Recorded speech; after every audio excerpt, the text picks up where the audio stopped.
Inakuwaje fans wa pili na we are back in Nairobi, na mtu wa kwanza ambaye tukutana naye Nairobi hii ni Kichuna. Asema bwana usiseme Kichuna sema Kichuna cha. Thank you so much Palview Restaurant. Wanasema taste the difference. Hapa vile na Signature Mall katika Mombasa Road hapo kwenda Athi River, kwenda Mlolongo pia. Asante sana. Shukrani za dhati Mary Kilobi kuweza kukubalia kama tushoot hapa hivi katika Palview Restaurant. Taste the difference. Mandhari matamu sana by the way. Kiingia bwana kwa shwari zaidi, na Billy na inakutana na Billy na Frida Mwaka. Kichuna jameni. Mambo vipi lakini? Poa. Baridi tu.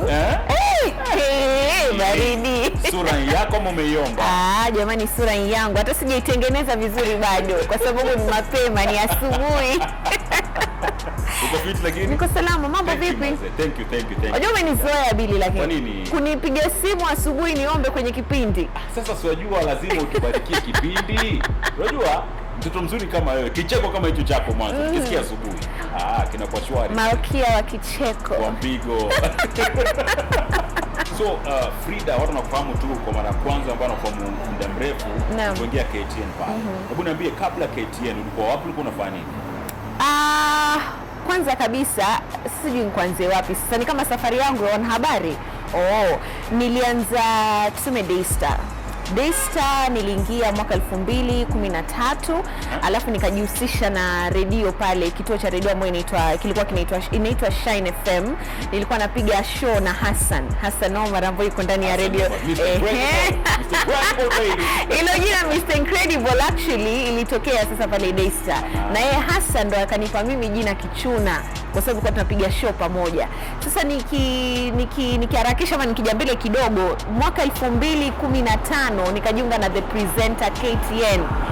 Sasa hii presenter ndo tuseme labda imefungua njia kubwa sana yangu mimi sasa kujipata pale ndani ya KTN kama mwanahabari. So nikaingia katika kile kinyang'anyiro, tukapiga show nini, sikufaulu kushinda, lakini tulikuwa kati ya wale mwisho bora. Alafu baada ya pale sasa Billy, I gave up on news. Kwa sababu mimi niliingia the presenter nikitaka kuwa nizanka.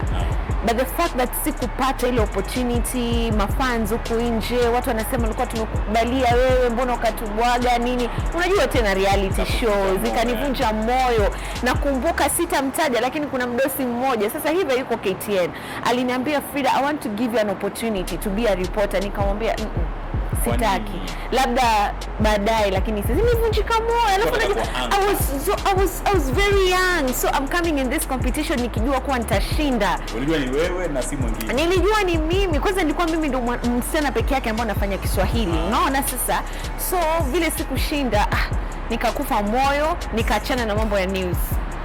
Sasa hapo ndo nikapata opportunity Ebru TV. Waliniita nifanye news, nikakataa. Kwa nini? Ile tu kuvunjika moyo. Unajua ile una KTN. Mimi nataka KTN tayari nishavunjika moyo. Alafu sasa nimeitwa Ebru nifanye news, nasema maybe news is not for me, let me try entertainment.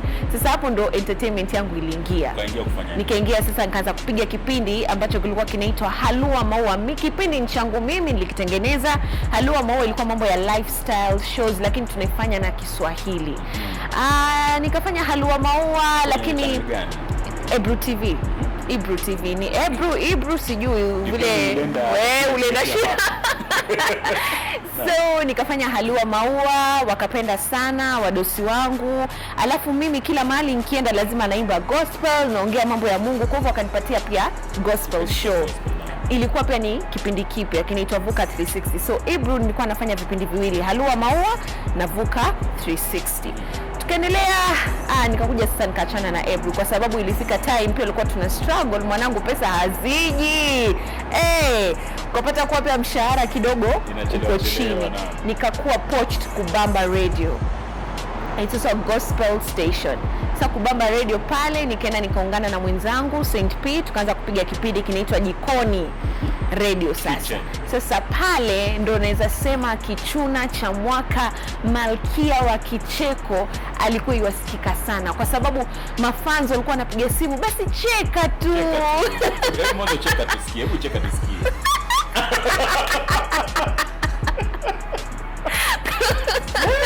Okay.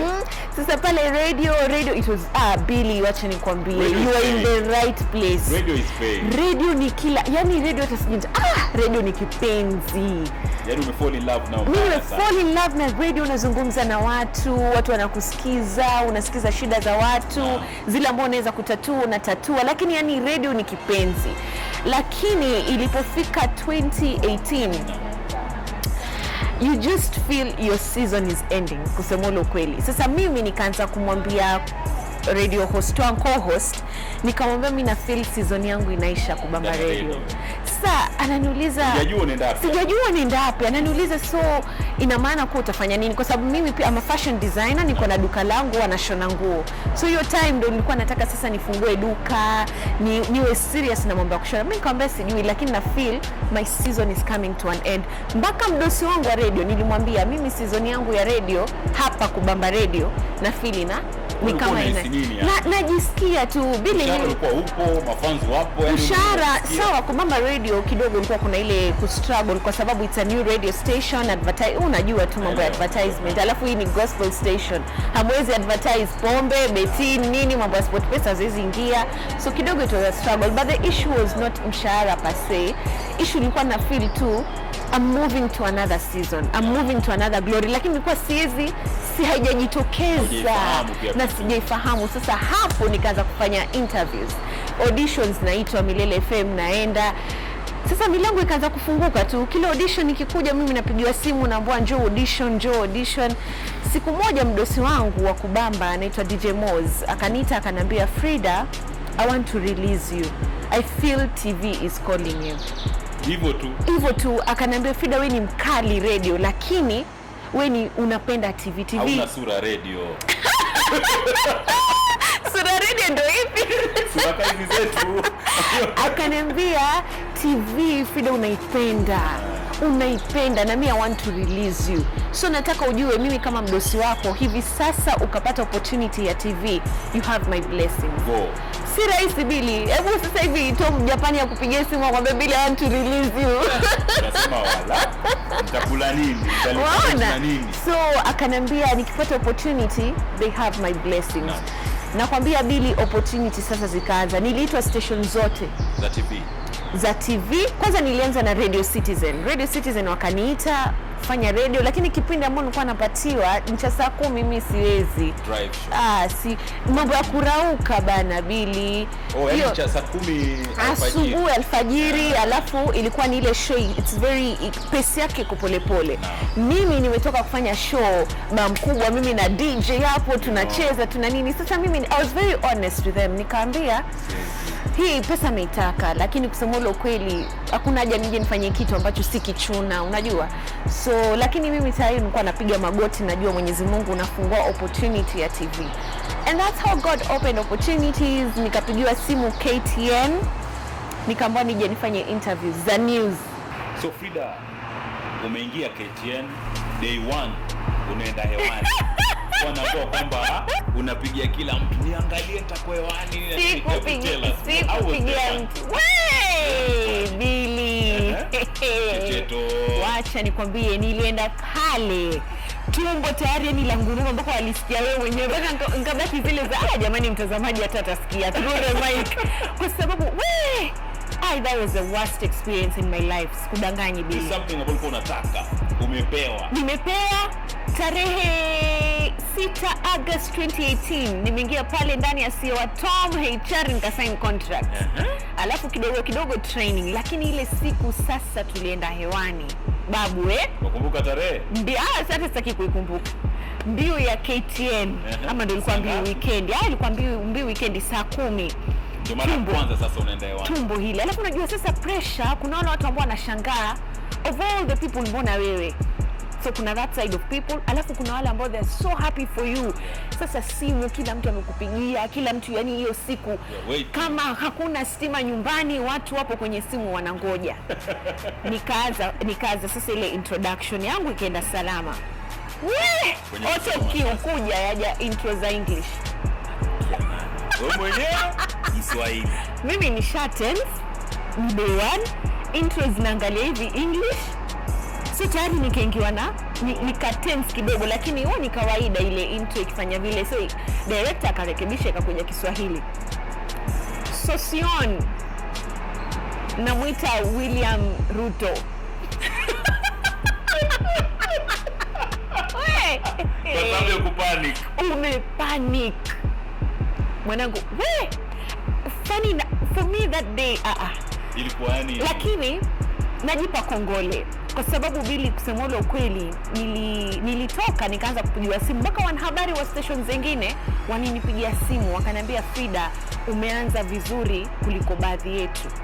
Now the funny thing is that I got a lot of support from anchors wa station zingine kuliko KTN, ambao unajua nitajika. Mtu kama Dan Mule wa NTV, time yake kusoma habari ni the same time na yangu, lakini alikuwa ananipigia, ananipatia psych, ananiambia, Frida, you will do this, just do. Yani alinipatia umethalia sijui kuku mgeni ufungwa kamba miguuni ama fanya nini, ananiambia usijali, umeanza vyema kuliko baadhi yetu. Nakumbuka hiyo siku editor wangu Franco Tieno ndo sasa editor mhariri, alikuja kunichukua studio baada ya news, miguu haisongi Billy, nasikia aibu, nashinda unajua utasema nini.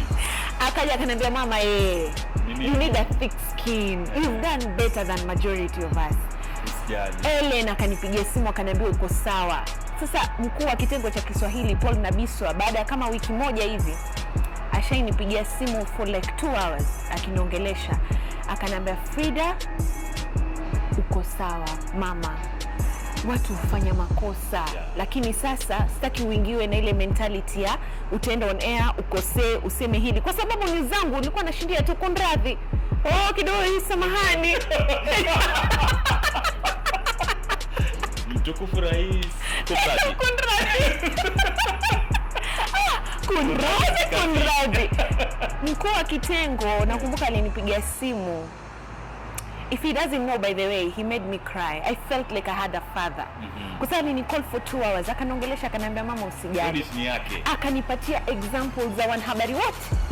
Akanambia huyu aliingia hivi, yeye mwenyewe kama mwanahabari akanikumbusha, sijui akiwa BBC alipatiwa taarifa za spoti akajikojolea kabisa. Kwa hivyo akanambia, mama, usitie shaka, mambo madogo, it's normal. Watu wengi walinizungumzia. Japani pia akaja TJ mwenyewe akaja akanambia, mami, I am proud of you, so we endelea. Sasa ile pace kidogo nilianza nikiwa na pace ya chini. Na basi hujambwa, ni uzaitaki kujilegeza bana. Walegeza nini kwenye taarifa za habari? Najaribu. Kwa hivyo TJ akanambia, ongeza speedi kidogo tu na mambo yatakuwa short. But Billy, I'm proud of myself. So right about now, kwanza day 1 mpaka sasa, uko there ama bado?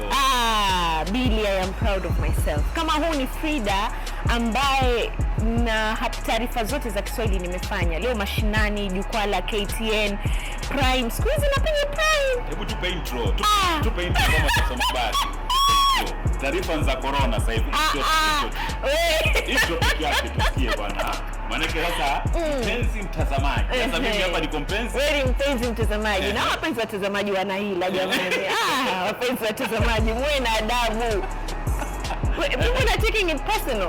Mtu wapenzi watazamaji. Unajua sasa kuisha na kujua. Unatoka news unapatana na maua bana. Chocolate. Mtu anasema uliniita mpenzi mtazamaji. Asante mama, nimekuja. Yule aliyekuoa, mpenzi wako ambaye pia ni husband yako. Mulimit lini? Ulimit kama ushaingia KTN ama ulimit baadaye ama ulimit aje? I first met my husband in 2001. Tulikuwa watoto wadogo. Yeye alikuwa page boy katika harusi, mimi nilikuwa flower girl. Sasa yeye ndio page boy, mimi flower girl. Alafu wazazi wangu ndio walikuwa wasimamizi wa ile harusi. Alafu hawa ambao tuliwasimamia harusi sasa hivi sasa ni assistant pastors wa babake, kwa sababu the father is a bishop. So hapo ni miaka mingapi mnamo? 17 years ago. Kaanza utundu. Sasa siku ya harusi bloggers wanaandika, we've dated for 17. How can I date this guy for 17 years and we met when we were small babies? So tulikutana tukiwa wadogo, tukaenda shule ya msingi pamoja. High Vision ni kwa Kilifi. Sisi ni majirani nyumbani, lakini kila mtu akapata maisha yake. Yaani hamkujua kwamba mtakuja. For like 13 years silence, kwa sasa kila mtu ako maisha yake, mimi niko maisha yangu. Ile mkikutana nyumbani, mambo vipi, poa, haya sawa. Alafu pia yeye alikuwa yasema mimi si colleague yake kabisa, kwa sababu sasa nimeingia the presenter, nafanya mambo, yeye bado wako shule. Sasa kila mtu alikuwa maisha yake. Tulikutana few days before niingie KTN. Na hatukuwa tuna date. Yaani ndoa yetu urafiki ulirudi. Hivyo tukajipata tumeoana. Mmeonana miaka kama 13. Mmeonana baada few months mmeoana. Through the lines. Of course it's the man. Lakini wao wanasema wanawake ndio sisi watu wakatia. Ati we push you, wajua indirectly. Okay, for me, I was happy to meet him again. That's another long story, but I was happy to meet him again. Alafu kitu kilinifanya nimpende zaidi ama anioe kirahisi ni kwa sababu this is someone I know. Najua background yake, najua alikotoka. Alafu Billy, this might sound funny, lakini mimi ni mtoto mmoja, nimezaliwa peke yangu. Maishani mwangu ndoto yangu ilikuwa niolewe na mtu ambaye amezaliwa peke yake ama niolewe na yatima. Hiyo ndio umepanga maishani mwako. Ombi langu. Wajua ya Mungu ni mengi. And those are the only two people I've dated in my life.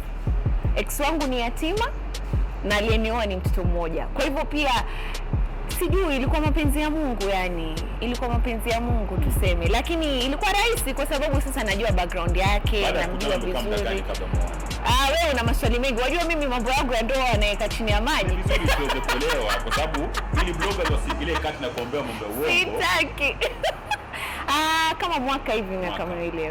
Unadhani wakati ambapo ulikuwa unaingia KTN na ukaingia KTN, ulikuwa na date mtu ambaye anafanya kazi katika live industry, church live pale, ulikuwa na date kwa muda mrefu sana? Sijawahi date. No. Ndio, yeye kumkalia hili. But ghafla bin vu, mbona ukamtema ukachukuliwa na wazungumzana ni Saint P. Sija date Saint P. Saint P, we never dated. We never kissed. We never kissed. You never hugged. Hug, of course, wewe na kuhug na hug kila mtu. Saint P tulikuwa tunafanya naye show ya radio.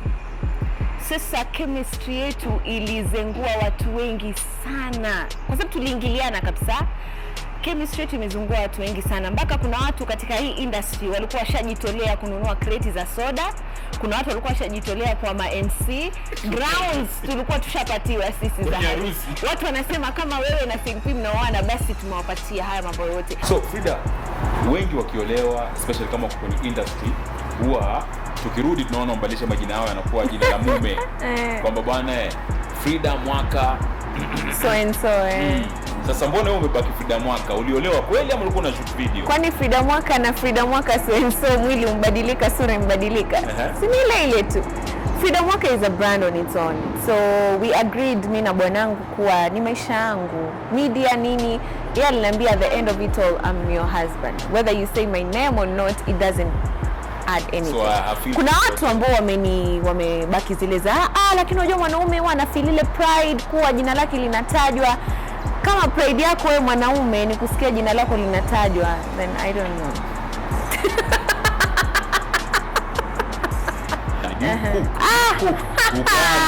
Unapika sima, unapika wali. Billy, unajua kupika kadzora. Kadzora siwezi. Kwa sababu mwenyewe naogopa panya. So anything related to panya family siwezi. Lakini Billy, kama kuna kitu kimoja mimi najivunia kuwa mwanamke ni upishi.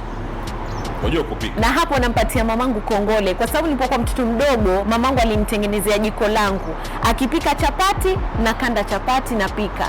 Vitu vidogo alafu wazazi wangu wanaonja, wanakula ndio kunipatia ile motisha. Mimi Billy jikoni nifungie. Kuosha nguo kusema ule ukweli sipendi. Lakini haimaanishi kuwa siwezi, naweza lakini sipendi. Lakini Billy nifungie. Babu tualike siku moja Frida. Karibuni watu wala ulizeni kina Lofty Matambo. Kuna watu tu wamezoea. Mimi pale hata ofisini kina Manzu nini na waletea kaimati, bajia na wapikia, biriani na tofauti. Hamuji? Niletee siku moja. Ukiwa peke yako kwenye bafu, wewe unafikiria nini? How to be rich. How to be rich. Billy inachukia umasikini. So unafikiria how to be rich. Utapeli nani, utaua nani? Si lazima kutapeli. Mwenyezi Mungu amenipatia miguu, amenipatia mikono na amenipatia mdomo. Billy. Mbona hata mimi unajua Daystar nimepika mpaka mahamri na viazi karai nikauzia watu. Mimi ninatengeneza mabuyu nauzia watu. Hapo Daystar. Daystar nimeuza mpaka madera. Hizi dera wanawake wanavaa mimi ninazishona. Ndio tengeze shilingi. Bili mimi mahamri nimeakanda. Naamka saa 9 nakanda mahamri, breakfast ikifika saa 12 before watu waende class wanapitia kwangu. Jioni saa 10 kama vile Mombasa watu walikuwa wanakuja wanakaa pale nje kwangu kwenye varanda na wapakulia viazi karai na uji wa wimbi ule. Uji wa ngano. Na iliki napika mimi mwenyewe nitafute mihela. Sijazoea maisha ya kupewa. Mamangu na babangu wamenifunza jitafutie mama. Unapenda kulala upande gani wa kitanda? Kule kwa ukuta ama mwanzo? Mimi ndio watchman. Kwa nini? Sijui. Kiafrika mwanaume ndo analala mwanzo. Mwanaume ndo analala hapa na ni tatizo. Yaani mimi na mume wangu watapigania hilo jambo. Kwa sababu ananiuliza lakini baby unajua mimi ndo mwanaume hapa. No. Namwambia na mimi napenda kulala hapa. Hapo ndo nasikia usingizi waja. Nikilala huko upande mwingine kwa mfano umefungiwa mahali. Upatane na Hassan Umar na Sugar Boy. Utamchagua nani na kwa nini? Nipatane na Hassan Umar, Sugar Boy, uchague mmoja ufungue naye kwenye room. Utachagua nani na kwa nini? Hassan. Kwa nini? Sugar Boy mjinga sana.